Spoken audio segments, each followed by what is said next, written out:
Chicos, ¿cómo están? Estamos continuando con la clase de gramática, que es el sustantivo. Acá tenemos el criterio semántico y el criterio sintáctico, que ya lo hemos visto, y ahora veremos el criterio morfológico. Casos de concordancia gramatical. Tenemos un caso aquí. Algunos sustantivos tienen un género determinado, no cambian, tienen una forma fija. Por ejemplo, la palabra coraje. Ya se utiliza tanto para hombre como para mujer, o femenino y masculino. Otro caso, los sustantivos pueden ser masculinos o femeninos dependiendo del morfema y de la forma doble. Si termina en O se refiere a masculino y si termina en A se refiere a femenino. Acá tenemos alumno, alumna. En algunos casos, el artículo determina el género según de dos. Por ejemplo, aquí está la palabra dirigente, pero si le colocamos el artículo el, entonces nos referimos a masculino. Y si le anteponemos el artículo la, nos estaríamos refiriendo a un femenino.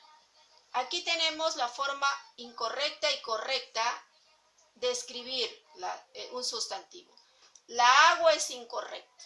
La manera correcta es el agua, y si vamos al plural, ahí sí serían las aguas.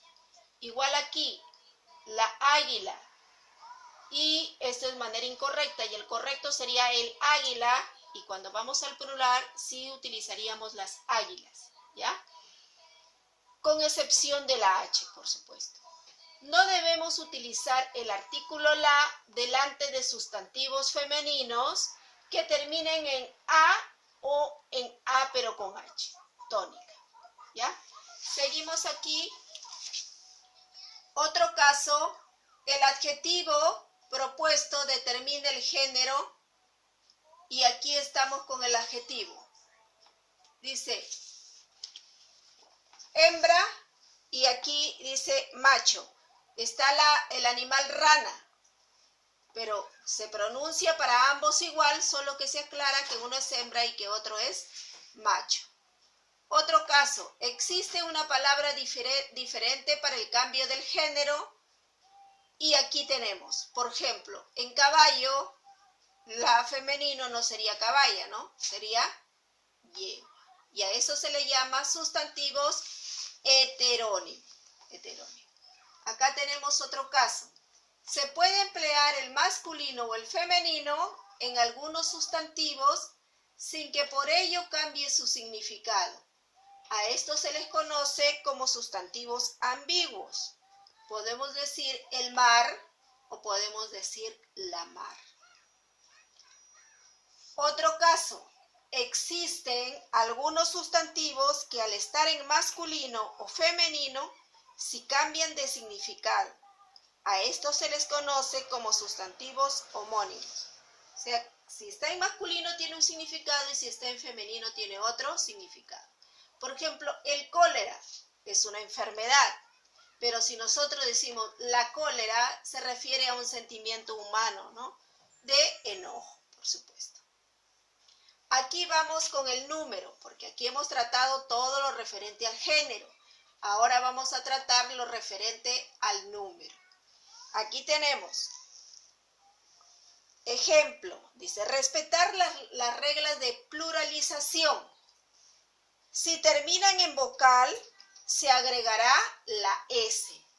Acá vemos los términos en vocal y le hemos agregado la S para hacer el plural. Pero si terminan en consonantes o vocal acentuada, se le agregará es. Se le agregará es. No la S sola, sino la E y la S. Es, no la sílaba. Excepto menús, champús, canesús y vermús. Continuamos. Solo en singular y solo en plural. En singular, sustantivos abstractos, salud, sed y caos. Puntos cardinales. En singular, aquí están los 4 puntos cardinales. Países o ciudades o distritos también están aquí en singular. Solo en plural, celos, comicios, añicos, víveres, cuchillas, cosquillas, etc. Nupcias, esposas, etc. ¿Ya? Aquí aclaramos. Esposas es pareja de manillas unidas entre sí con las que se aprisionan las muñecas de alguien. O sea, cuando nos referimos aquí a las esposas, son referente a eso, ¿ya? No a que cuando alguien se ha casado con un determinado varón, ¿no? Seguimos. Existen sustantivos que a formar el plural necesitan una modificación acentual. ¿Qué quiere decir? Requieren cambiar el lugar de sus acentos cuando hacemos el plural.